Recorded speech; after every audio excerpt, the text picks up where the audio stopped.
नमस्कार, स्वागत है आपका एबीपी गंगा में। मैं हूं अवधेश। आप देख रहे हैं हमारा खास कार्यक्रम मुद्दे की बात। और आज बात आजम की मोह माया की, क्योंकि इन दिनों दो चीजें लगातार बढ़ती जा रही हैं। पहली, आजम खान की रिहाई का इंतजार, और दूसरी उनकी डिमांड। क्योंकि अब तक कांग्रेस आजम खान को अपने पाले में लाने के लिए पोस्टर लगा रही थी, लेकिन अब मायावती भी आजम के समर्थन में उतर आई है और भाजपा पर निशाना साधते हुए कह दिया है कि आजम को जेल में रखना न्याय का गला घोटने जैसा है। लेकिन सवाल बड़ा है कि माया का ये मोह आजम खान से है या फिर उनके वोट से।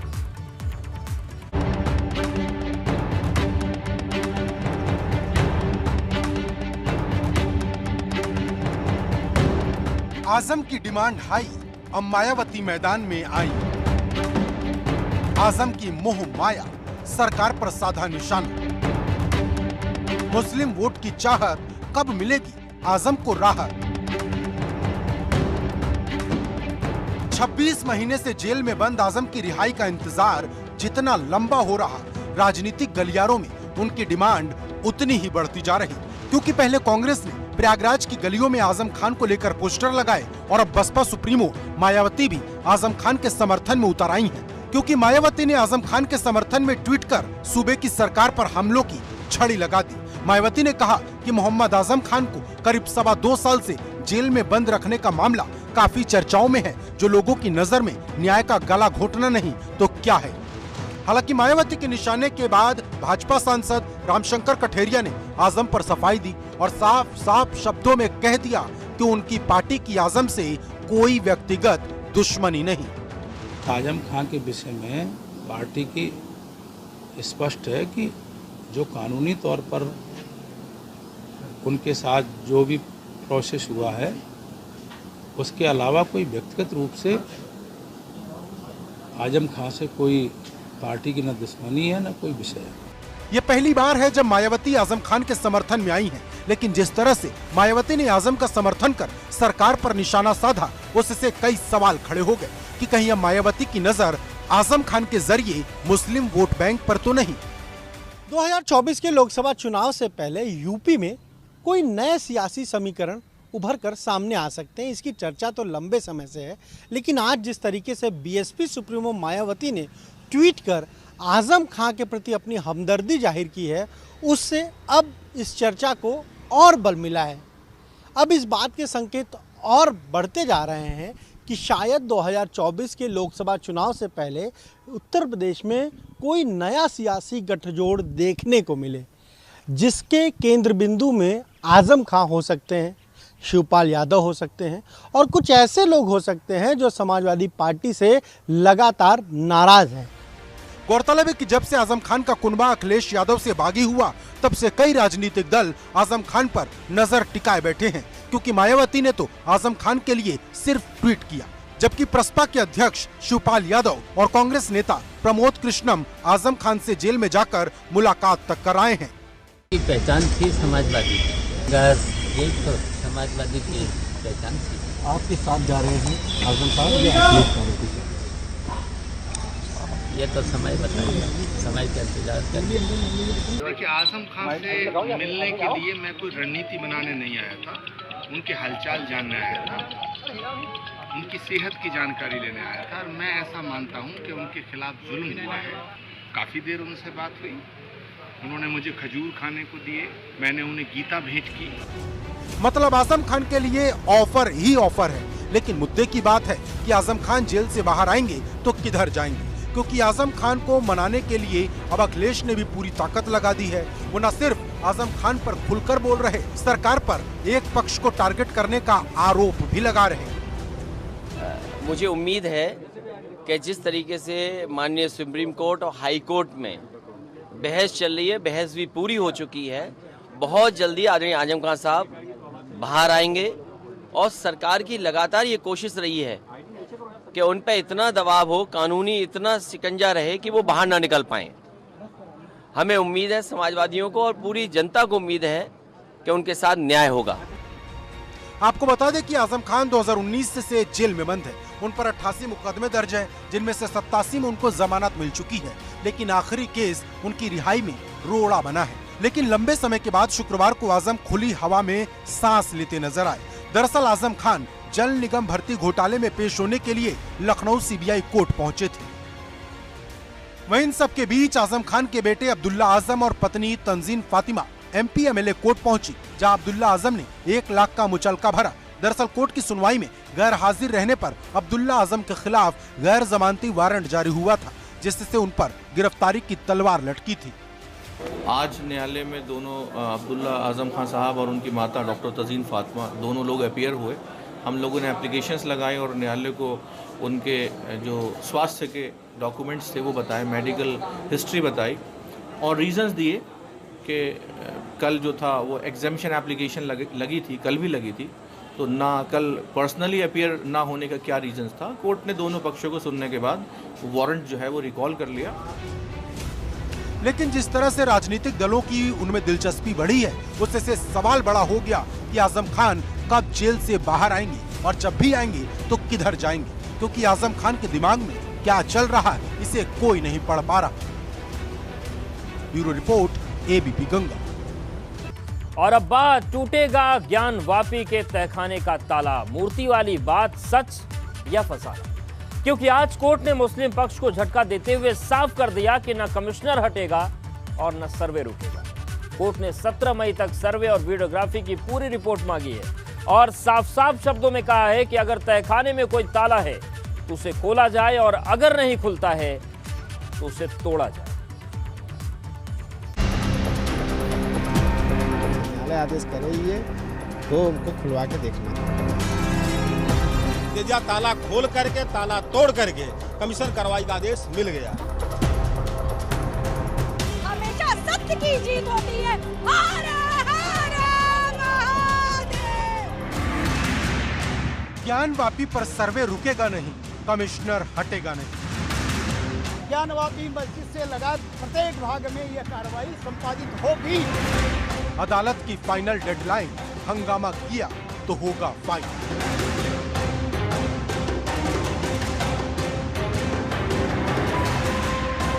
चप्पे चप्पे की होगी वीडियोग्राफी, 17 मई तक देनी होगी कॉपी। 17/5/22 तक रिट परवाना जारी होना है। 1 कमिश्नर 2 सहायक बनेंगे समाधान के नायक। टूटेगा तहखाने का ताला, मूर्ति वाली बात सच या फसाना? ज्ञान वापी के जिस फैसले को लेकर पूरे देश की निगाहें अदालत की चौखट पर लगी थी, वो फैसला आ चुका है। अदालत ने मुस्लिम पक्ष की एडवोकेट कमिश्नर अजय मिश्रा को हटाने वाली मांग खारिज कर दी और 2 लाइन में कह दिया कि ना कमिश्नर अजय मिश्रा को हटाया जाएगा और ना ही सर्वे रुकेगा। गौरतलब है कि मुस्लिम पक्ष एडवोकेट कमिश्नर अजय मिश्रा को हटाने की मांग पहले दिन से ही कर रहा था, यानी ज्ञान वापी मामले पर कोर्ट से मुस्लिम पक्ष को जोर का झटका लगा है। कोर्ट ने बड़ा स्पष्ट आदेश किया है कि अजय कुमार मिश्रा नहीं बदले जाएंगे। अजय कुमार मिश्रा के साथ विशाल सिंह भी लगाए गए हैं और कोई अगर हिला हवाली करता है, कमीशन कार्रवाई में अनुपस्थित रहता है तो भी कमीशन कार्रवाई होगी और कमीशन कार्रवाई में यदि कोई विरोध करता है उस पर FIR दर्ज होगा, मुकदमे किए जाएंगे। इतना ही नहीं, कोर्ट ने एडवोकेट कमिश्नर अजय मिश्रा के अलावा अजय सिंह और विशाल सिंह को सहायक कमिश्नर नियुक्त किया है। मतलब अब 1 कमिश्नर और 2 सहायक कमिश्नर होंगे जिनकी निगरानी में ज्ञान वापी के चप्पे चप्पे का सर्वे होगा। अजय कुमार मिश्रा, विशाल सिंह 17 मई तक रिपोर्ट दाखिल कर देनी है। एक चीज जानना चाहेंगे, हर चीज का ये अजय कुमार मिश्रा, विशाल सिंह डेट तय करेंगे। हर चीज के स्पेसिफिक आदेश की बात थी, तो आज हर चीज का अलग अलग उन्होंने आदेश कर दिया और सारा अधिकार जिलाधिकारी को क्या है, सबको है क्या है, दे दिया। ताला खोल करके ताला तोड़ करके कमीशन कार्रवाई का आदेश मिल गया। कोर्ट ने ज्ञान वापी केस में एक साथ कई बड़ी बातें कही, जिसके मुताबिक ज्ञान वापी के चप्पे चप्पे का सर्वे होगा, ज्ञान वापी का तहखाना खोला जाए, अगर कोई ताला है तो उसे तोड़ा भी जाएगा, कमिश्नर कहीं भी फोटोग्राफी के लिए स्वतंत्र होंगे, डीजीपी और चीफ सेक्रेटरी मॉनिटरिंग करेंगे, सर्वे पूरा कराने की व्यक्तिगत जिम्मेदारी डीएम और पुलिस कमिश्नर की होगी। पिछली बार सर्वे के दौरान विरोध हुआ था लेकिन इस बार अगर किसी ने विरोध किया तो उस पर FIR होगी। सर्वे सुबह 8 बजे से 12 बजे तक होगा। 17 मई से पहले सर्वे का काम पूरा करना होगा, पर 17 मई को कोर्ट में सर्वे की रिपोर्ट सौंपनी होगी।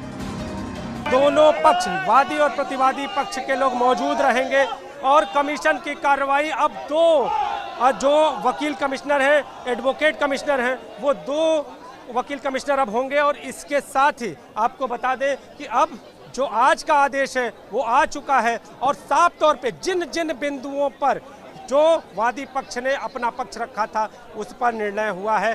तो जो वकील कमिश्नर के हटाए जाने की बात थी, उसके बाद उनको यथावत रखते हुए एक और वकील कमिश्नर की यहाँ पर नियुक्ति की गई है। 17 मई से पहले इस सर्वे को पूरा करना है। इसके साथ ही अगर तहखाने की चाबी प्रशासन की मौजूदगी में नहीं मिलती है तो तहखाने का ताला तोड़कर सर्वे की कार्रवाई को पूरा कराया जाना, हर हाल में सुनिश्चित किया जाना इस सर्वे की कार्रवाई को। तो ये आज की सिविल जज सीनियर डिवीजन का आदेश है।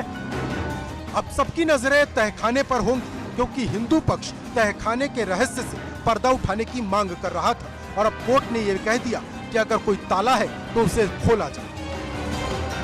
आपको बता दें कि हिंदू पक्ष का दावा है कि तहखाने के अंदर हिंदू देवी देवताओं की मूर्तियां हैं और कहा जा रहा कि ये तस्वीरें कुछ ऐसी हैं। इन तस्वीरों को वाराणसी के वरिष्ठ पत्रकार डॉक्टर राम प्रसाद सिंह ने अपने कैमरे में कैद किया था। ये तस्वीरें 1991 की हैं, जिसमें मस्जिद के भीतरी हिस्से का वो तहखाना नजर आ रहा। टूटे फूटे हमारे मंदिर के मूल स्ट्रक्चर के अवशेष हैं, वह बहुत भारी संख्या में वहाँ पर पड़े हुए हैं।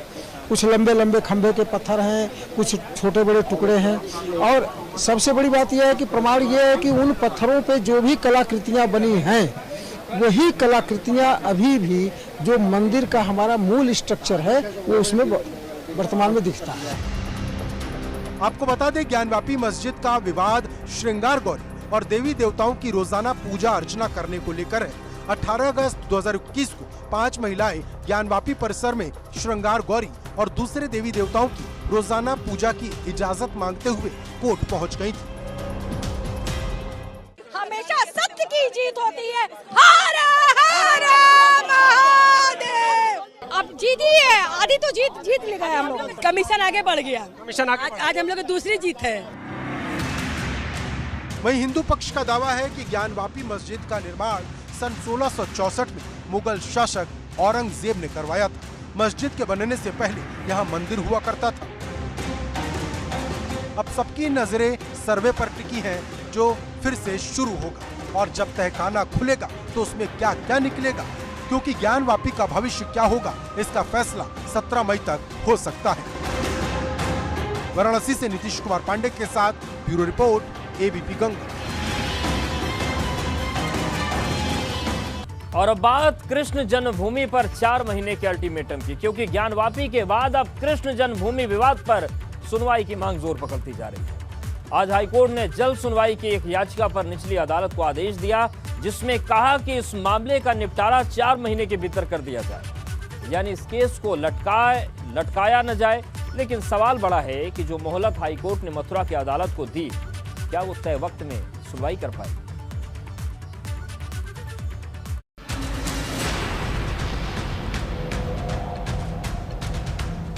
कृष्ण जन्मभूमि पर हाईकोर्ट का ऑर्डर, 4 महीने में होगा निपटारा। उच्च न्यायालय ने कहा है कि 4 माह के अंदर सभी केसों का निस्तारण करें और ये केस चलेंगे या नहीं चलेंगे। में माननीय न्यायालय ने अभी कुछ भी नहीं कहा है। अगर कहा भी है तो वो आदेश आने तक हम लोग कोई भी स्टेटमेंट नहीं दे सकते। ज्ञानवापी के बाद अब श्री कृष्ण जन्मभूमि और ईदगाह विवाद पर फैसले का काउंटडाउन शुरू हो चुका है। इलाहाबाद हाईकोर्ट ने मथुरा की अदालत को आदेश दिया कि वो 4 महीने के भीतर सभी अर्जियों का निपटारा करे। माननीय न्यायालय ने यह स्पष्ट आदेश सुनाया है कि डिस्ट्रिक्ट कोर्ट मथुरा आज से अगले 4 महीने के अंदर इस मामले का निस्तारण करे तथा जो पुराने प्रार्थना पत्र पेंडिंग है उनको 4 महीने में डिसाइड करे। ये बहुत ही हर्ष की बात है कि माननीय न्यायालय ने बहुत ही कड़ा रुख अपनाते हुए स्पष्ट आदेश दिया है। हाईकोर्ट ने यह भी साफ कर दिया कि अगर दूसरे पक्षकार सुनवाई में शामिल नहीं होते या फिर मामले को लटकाने की कोशिश होती है तो अदालत एक पक्षीय आदेश जारी करे, मतलब फैसला तुरंत से तुरंत। आपको बता दें कि ये पूरा मामला कृष्ण जन्मभूमि की 13.37 एकड़ भूमि के स्वामित्व की मांग को लेकर है। इसमें श्री कृष्ण जन्मभूमि में बनी शाही ईदगाह मस्जिद को हटाने की मांग की गई है। इसी को लेकर हिंदू पक्ष की तरफ से हाईकोर्ट में याचिका दाखिल की गई थी और मांग की गई थी कि इस विवाद से जुड़े जो मुकदमे हैं उस पर हर रोज सुनवाई हो ताकि जल्द से जल्द समाधान हो। हालांकि हाईकोर्ट ने खुद सुनवाई करने से मना कर दी, लेकिन निचली अदालत को निर्देश देकर इस केस में जल्द से जल्द निपटारा करने की डेडलाइन जरूर तय कर दी है। निश्चित रूप से हिंदू पक्षकारों के पक्ष में ये आदेश है, जितनी भी याचिकाएं हैं, और एक पॉजिटिव आदेश आया है और इस पॉजिटिव आदेश से एक नई दिशा और नई धारा तय होगी। टोटल गुमराह कर रहे हैं, यहाँ कुछ कहते हैं वहाँ कुछ कहते हैं, साक्ष्य के रूप में कुछ है नहीं, मुकदमों से भागना चाहते हैं। वैसे श्री कृष्ण जन्मभूमि और ईदगाह को लेकर एक सुनवाई मथुरा की सेशन कोर्ट में भी चल रही। कोर्ट ने इस मामले में 19 मई तक फैसला सुरक्षित रखा है, लेकिन जिस तरह से हाईकोर्ट ने निर्देश दिया उससे सवाल बड़ा है कि क्या 120 दिन के भीतर इस मामले का निपटारा हो जाएगा, क्योंकि 3 महीने बाद जन्माष्टमी भी है और जैसे जैसे वक्त बीत रहा ये मामला भी अयोध्या और काशी की तरह गर्माता जा रहा। Bureau report, ABP Ganga. अब बात राज ही रहेगा ताज के 22 कमरों का राज, क्योंकि ताजमहल को लेकर बीते कुछ दिनों से माहौल गरमाया हुआ। ताजमहल के 22 बंद दरवाजों को खोलने की मांग को लेकर हाईकोर्ट में याचिका लगाई गई थी, लेकिन हाईकोर्ट ने इस याचिका को स्वीकार करने से इनकार कर दिया और जो टिप्पणी की वो याचिकाकर्ता को चुभने वाली थी।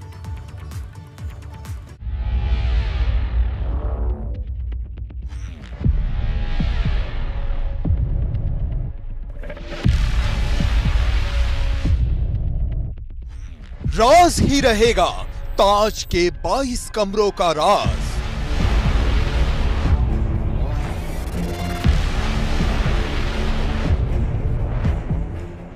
अदालत में याचिका खारिज, नहीं होगा सर्वे और ना ही होगी कोई जांच।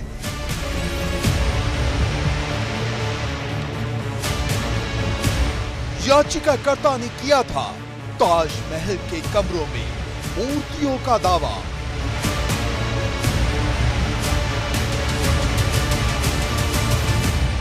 ताजमहल के 22 कमरों में क्या है, अब ये राज ही रहेगा, क्योंकि ताजमहल के जिन कमरों को खुलवाने की याचिका इलाहाबाद हाई कोर्ट की लखनऊ बेंच में दाखिल की गई थी, उसे कोर्ट ने 2 घंटे की सुनवाई के बाद खारिज कर दिया है और 2 टूक लहजे में कोर्ट ने कहा याचिकाकर्ता पीआईएल व्यवस्था का दुरुपयोग ना करे, पहले यूनिवर्सिटी जाए, पीएचडी करे, तब कोर्ट आए और अगर कोई रिसर्च करने से रोके तब हमारे पास आना। लेकिन जस्टिस जी के उपाध्याय यही नहीं रुके, उन्होंने याचिकाकर्ता से यहाँ तक कह दिया कि कल को आप आएंगे और कहेंगे कि आपको जजों के चैम्बर में जाना है, तो क्या हम आपको चैम्बर दिखाएंगे? इतिहास आपके मुताबिक नहीं पढ़ाया जाएगा, इतिहास आपके मुताबिक नहीं पढ़ाया जाएगा। ताजमहल परिसर में बरसों से बंद पड़े 22 कमरों को खुलवाने के लिए भारतीय जनता पार्टी के कार्यकर्ता रजनीश की तरफ से दाखिल की गई पीआईएल को हाई कोर्ट ने खारिज कर दिया है। हाई कोर्ट ने साफ कहा कि ये तर्क संगत नहीं है, न्याय संगत नहीं है, ये बहस का विषय है और इस पर बहस होनी चाहिए, सामाजिक बहस का मुद्दा है ये। इससे पहले हाई कोर्ट ने दोपहर करीब 11 बजे इसकी सुनवाई शुरू की थी और याचिकाकर्ता को फटकार भी लगाई। हाई कोर्ट ने कहा कि पहले जाकर अध्ययन करें, पीएचडी करें, रिसर्च करें, उसके बाद पीआईएल दाखिल करें। लेकिन पीआईएल रद्द होने के बाद ये मामला खत्म होता नहीं दिख रहा है, क्योंकि अब याचिकाकर्ता कल्चरल मिनिस्ट्री का दरवाजा खटखटाने की बात कह रहा है। अगर वहां से कोई मदद नहीं मिली तो सुप्रीम कोर्ट जाने की तैयारी है। देखिए, याचिका में जो 4 बातें रखी गई थी, 4 प्रेयर्स मेनली रखी गई थी। जो 22 डोर्स हैं, लॉक डोर्स हैं, उनको खोलने की बात, आर्कोलॉजी सर्वे जिस एक्ट के थ्रू काम करता है, उस एक्ट को रीवेरीफाई करने की जरूरत है। फैक्ट फाइंडिंग कमेटी बनाने की मांग, और जो वॉल्स के थ्रू नीचे की जो गेट्स थे उनको बंद कर दिया गया, उन वॉल्स को हटाने की मांग की गई थी, जिसपे कम से कम 2 घंटे आज बहस चली। और उस बहस के बाद ऑनरेबल कोर्ट ने कहा कि ये इशू जुडिशियबल नहीं है और डिबेटेबल इशू है। ये आपको बता दें, भाजपा नेता रजनीश सिंह ने ताजमहल के 22 कमरों को खुलवाने की याचिका दाखिल की थी, जिसमें दावा किया गया था ताजमहल के गुंबद के नीचे कमरे हैं जिनमें हिंदू देवी देवताओं की मूर्तियां हैं।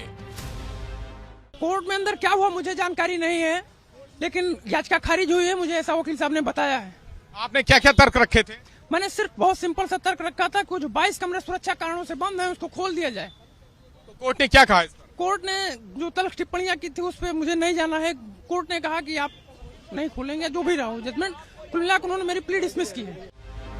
ताजमहल के 22 कमरों में क्या है, इसको लेकर पिछले कई दिनों से माहौल गर्म था, लेकिन कोर्ट के फैसले से अब ताज नगरी के व्यापारी खूब खुश हैं, जिन्हें लगता है विवाद होने से उनके व्यापार पर बुरा असर होगा। हमें बड़ी खुशी की बात है और सब लोग बहुत खुश हैं, खास करके जो टूरिस्ट से जुड़े हुए लोग हैं। मेरा होटल है, किसी का शोरूम है, किसी का वो है, एकदम जो है सब पे विराम लग गया। मुझे ऐसा लगता है कि आज जो हाई कोर्ट ने जो फैसला दिया है वो काफ़ी ऐतिहासिक फैसला है और हम सब उसका समर्थन करते हैं। बहुत खुशी की बात है, टूरिस्ट थोड़ा बढ़ेगा इससे। अब यही विवाद चलते रहेंगे, फर्जी जो है रिट वहाँ पे कोर्ट में जाती रहेंगी, इससे क्या होगा, यहाँ का माहौल खराब होगा, टूरिज्म पे फर्क पड़ेगा, कारोबार पे फर्क पड़ेगा। जो ताजमहल दुनिया का 7वां अजूबा है, उसको लेकर सियासतदानों के बीच इस बात की बहस लंबे समय से छिड़ी हुई है कि वो ताजमहल है या तेजो महल, लेकिन अब ये राज ही रहेगा। Bureau report, ABP Ganga. और चलिए अब आपको दिखाते हैं कि कैसे कानपुर के गोविंद नगर से विधायक सुरेंद्र मैथानी ने खोल दिया है भ्रष्टाचार के खिलाफ मोर्चा।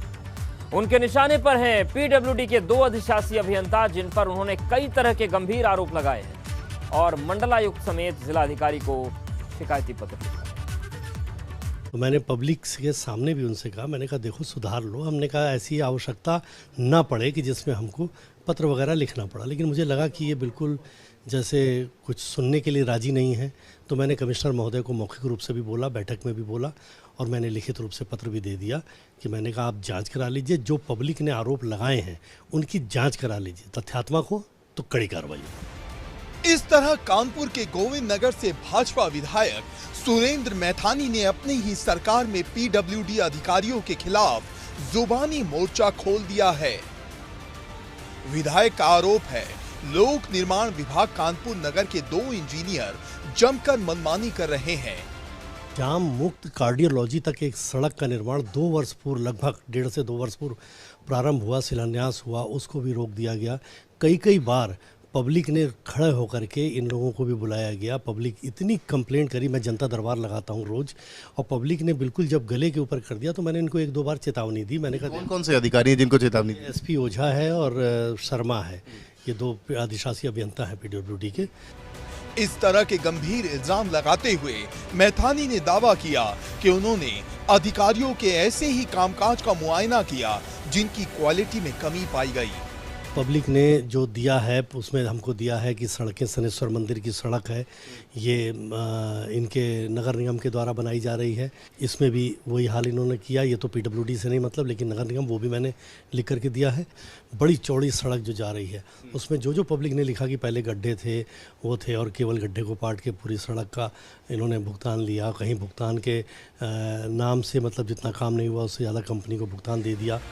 मैथानी के मुताबिक ऐसे में जनप्रतिनिधि होने के नाते उन्होंने कई दफा निर्माण के काम को ठीक से करने की सलाह दी, जिस पर अमल नहीं किया गया।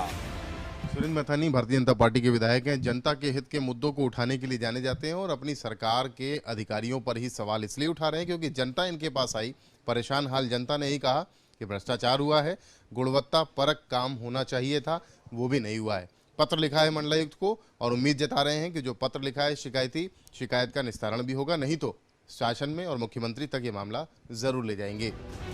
यानी एक और विधायक जी इंजीनियर्स पर कार्रवाई की मांग कर रहे हैं, दूसरी तरफ जब एबीपी गंगा ने अभियंता मुकेश चंद्र शर्मा से बात की तो उन्होंने इस तरह के तमाम आरोपों को सिरे से खारिज कर दिया। कुछ नहीं कहेंगे। गंभीर आरोप लगे हुए हैं कि आपने ठेकेदारों से पेमेंट ले लिया और भ्रष्टाचार भुगतान कर दिया, उनका बिना शर्त उन्हें भुगतान कर दिया। नहीं, ऐसा नहीं हुआ है, लेकिन बाकी मैं कोई टिप्पणी नहीं करूँगा। नहीं, गुणवत्ता अभी ये काम शुरुआत ही हुई है, केवल गुणवत्ता की अभी कोई बात नहीं आ रही है। मैं ये नहीं कहूँगा गलत है, उसकी जांच करते हैं हम दोबारा से, गुणवत्ता की फिर से जांच करते हैं। हालांकि विधायक जी के आरोपों की जांच की जा रही है और विभाग के चीफ इंजीनियर से इसकी जांच रिपोर्ट 1 हफ्ते के अंदर देने के निर्देश दे दिए गए हैं। लेकिन जानकारों का मानना है विधायक जी का ये स्टंट अधिकारियों पर जबरदस्त दबाव बनाने के लिए भी हो सकता है। एबीपी गंगा के लिए कानपुर से रतीश त्रिवेदी की रिपोर्ट।